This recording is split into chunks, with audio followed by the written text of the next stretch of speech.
जहां संयम है वहां विकल्प नहीं है, जहां संयम नहीं है वहां हजारों तरह के विकल्प हुआ करते हैं। संयम विकल्पों को मिटाना है तो संकल्प होना बहुत जरूरी है, और संकल्प ही आगे जाकर संयम का रूप ले लिया करते हैं। संकल्प होना चाहिए, विकल्प अपने आप समाप्त हो जाएंगे। संयम की पटरी पर गाड़ी चलती है ना व्यवस्थित, तो परमात्मा का स्टेशन प्राप्त हो जाया करता है। रेल यदि संयमित होकर चलेगी तब तो मंजिल मिलेगी, और रेल यदि पटरी से उतर गई तो मंजिलें प्राप्त होने वाली नहीं है। सत्य का पथानुगामी संयम की पटरियों पर कदम रखता है। असंयमी व्यक्ति की यात्रा कोल्हू के बैल की यात्रा है। सुबह से शाम चलता है लेकिन पहुंचता कहीं नहीं है। वह आंख से पट्टी हटती है, जहां से चला अपने को वहीं खड़ा पाता है। चला बहुत पहुंचा कहीं नहीं। ऐसा तो नहीं कि तुम भी धर्म कोल्हू के बैल की तरह कर रहे हो। ऐसा तो नहीं कि तुम्हारी माला कोल्हू का बैल, तुम्हारे उपास कोल्हू के बैल, तुम्हारी पूजा कोल्हू का बैल। सब कुछ करने के बाद भी पहुंचे तो कहीं नहीं। जहां खड़े थे पर्यूषण हो जाएगा, 10 दिन पूर्ण हो जाएंगे। जहां खड़े थे वहीं खड़े अपने को पाओगे। आगे की यात्रा बढ़ाइए। संयम नियम। 4 शराबी थे, नाव पार कर रहे थे। पहुंच गए नदी किनारे, नाव में बैठे, सारी रात चप्पू मारे, हाथ दुखने लगे चलाते चलाते।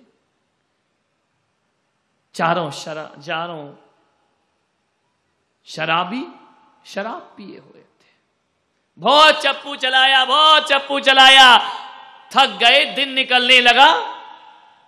एक शराबी ने दूसरे शराबी से कहा, जरा उतर के तो देख अपन पहुंच कहां गए। उसने कहा देखता हूं। नाव से उतरा, देखा, बोले अपन तो वही है। बड़ी जोर से हंसा। अरे शराबी ने कहा, 3 शराबियों ने कि पागल है क्या, बारी बारी से नाव खेई है। दूसरा उतरा, वो भी बड़ी जोर से हंसा। तीसरा भी हंसा, चौथा भी उतर करके हंसा। चारों बहुत हंसे यार, पूरी रात चप्पू चलाए, पहुंचे वही हैं, नाव तो खोली नहीं। ध्यान रखना, यदि नाव नहीं खोलोगे तो चप्पू मारने से क्या होगा। और असंयम की रस्सी नहीं खोली तो हर साल पर्यूषण मनाने से कुछ नहीं हुआ करता है। ध्यान रखना, जब तक राग की रस्सी नहीं खुलेगी, जब तक कषायों की रस्सी नहीं खुलेगी, जब तक मान अपमान की रस्सी नहीं खुलेगी, जब तक छल कपट की रस्सी ना खुलेगी, ना आर्जव होगा, ना मार्दव होगा, ना क्षमा होगी, ना शौच होगा। ध्यान रखिए, रस्सी खोलो। ईमानदारी से बताओ, हर साल रस्सी मजबूत होती है या खुलती है? पहले बहू बेटे पे रस्सी बंधी थी, इस साल तो पोता और हो गया। रस्सी बंधी या खुल गई? बोलो, पोती हो गई। अब मूल से प्यारा ब्याज हो गया। कहां खुली रस्सी? चप्पू चला रहे हो तो क्या करें महाराज, पोते पोती नहीं होंगे क्या? होंगे भाई, खूब हो, हमारा क्या बिगड़ रहा है। ध्यान रखिए, दर्जनों से हो, हमारी जा क्या रहा हमारा। लेकिन ध्यान रखना, बहुत बुरा है ये राग मोह, इससे बचने का प्रयास करो। सोचना है, पोते पोती होना कोई बुरी बात नहीं है, अच्छी बात है, होना चाहिए। संसार है, व्यवस्था है, ऋषभ देव ने ये व्यवस्था बनाई है। संतति को जन्म दीजिए, धर्म और संस्कारों को आगे बढ़ाइए, कोई बुरी बात नहीं है। लेकिन पोते पोती का होना बुरी बात नहीं, इनमें अटक जाना बुरी बात हुआ करती है। ध्यान रखना, आसक्ति की रस्सी मत बांधिए।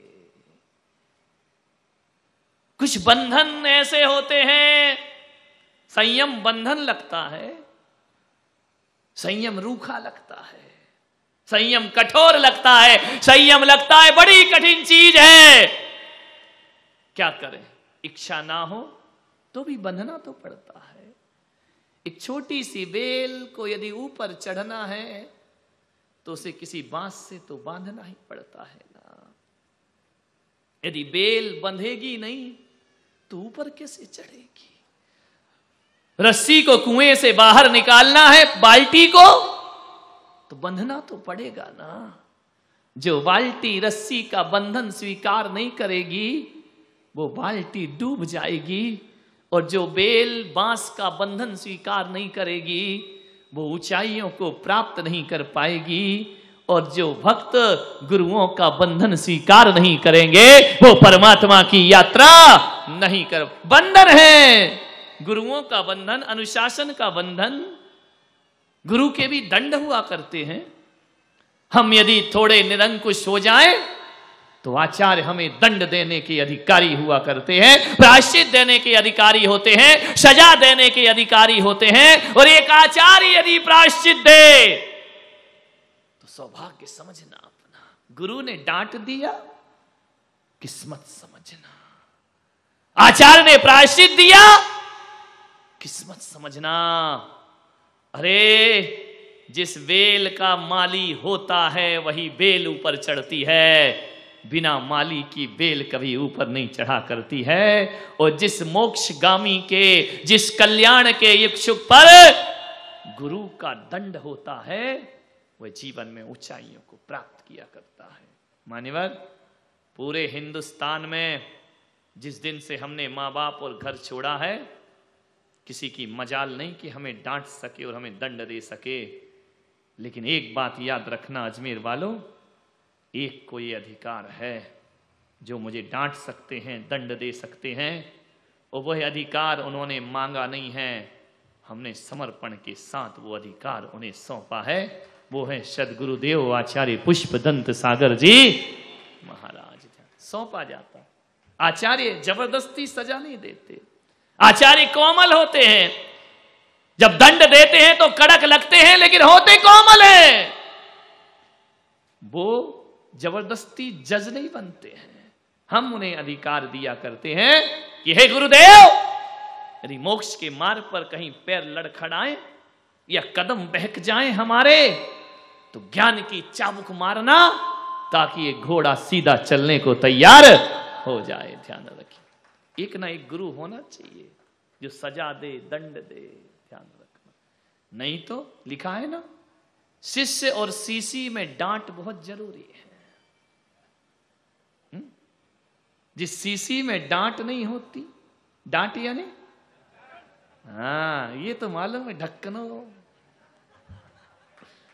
ढक्कनों को संभाल के रखना पड़ता है मेरे भाई। नवरत्न जी, बाजार में पेन तो मिल जाते हैं, ढक्कन नहीं मिलते, इसलिए मैं पेन से ज्यादा ढक्कनों को संभाल के रखता हूं।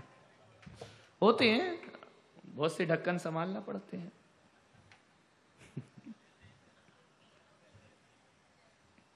ढक्कन कीमती होता है भाई। अब इसका ढक्कन घूम जाए तो कहां रखूंगा मैं इसको? इस पेन की दशा बिगड़ जाएगी। इसलिए आपसे कहता हूं, पेन तो कीमती होता है, उससे ज्यादा कीमती ढक्कन होते हैं। परिवार में भी होते हैं, समाज में भी होते हैं, देश में भी होते हैं। इन ढक्कनों को संभाल के रखो, ध्यान रखिए, नहीं तो गड़बड़ हो जाएगा मामला। विचार करना। सीसी में भी डांट होना चाहिए और शिष्य में भी डांट होना चाहिए। जिस सीसी में डांट नहीं होती, ढक्कन नहीं होता, वो सीसी समुद्र में गिर जाए तो क्या होता है? डूब जाती है। और जिस शिष्य में डांट नहीं होती गुरु की, वो भी संसार और विषय भोगों में डूब जाया करता। संयम धर्म है। कुछ बंधन स्वीकार करना पड़ते हैं। बिना बंधनों के हर बंधन बंधन नहीं होता, हर बंधन पीड़ा नहीं होती, हर बंधन दर्द नहीं होता है। कुछ ऐसे बंधन हैं जो हमारे सुख में कारण बना करते हैं। धर्म का बंधन मुक्ति है, परतंत्रता नहीं है। बेड़ियों का बंधन, ध्यान रखना, लोहे की श्रृंखलाओं का बंधन भी धर्म के बंधन के आगे तड़ तड़ करके टूट जाया करता है। और कोई मान तुंग जेल में 48 बेड़ियों को तोड़ करके बाहर। आज ये धर्म का बंधन है। धर्म का बंधन वो बंधन है जो कर्मों की लोहे की बेड़ी नहीं तोड़ते हैं, कर्मों की बेड़ी को भी तोड़ करके फेंक दिया करते हैं। वो धर्म का बंधन, जिनराज के धर्म का बंधन, मोक्ष मार्ग का बंधन हमारे भी बंधन है। मुनि बन गए तो क्या हुआ, बंधन तो हमारे ऊपर भी है। मर्यादाओं के बंधन है, समाज के बंधन है, और ये बंधन समाज ने नहीं डाले हैं। ये मत सोचना कि महाराज समाज के बंधन है तो 2-4 आ जाओ मेरे पास, ए महाराज तुम्हारे नहीं, तुम्हारी क्या हिम्मत कि हम पे बंधन डालो। हमने खुद ये बंधन स्वीकार किए हैं। ध्यान रखिए, बांधा थोड़ी, बांधा तो अपराधी को जाता है, गुरुओं को नहीं बांधा जाता। गुरु तो स्वयं मर्यादा के बंधन स्वीकार किया करते हैं। बंधो किसी ना किसी नियम से, बंधो संयम से। लोग कहते हैं ऐसे भी जी लेंगे तो क्या होगा, कुछ नहीं होगा। जियो जियो बिना संयम के, बिना नियम के, ऐसे ही जियो ना। पक्षी भी तो घोंसला बनाता है ना, बना लो एक मकान। पक्षी भी बच्चा पैदा करता है ना, तुम भी कर लो, जियो आराम से, कौन मना करता है। पक्षी भी, पेड़ जानवर भी अपने खाने का जुगाड़, एक कुत्ता भी पेट भर लेता है मेरे भाई, कोई बहुत बड़ी बात नहीं है पेट भर लेना। जियो असंयम से।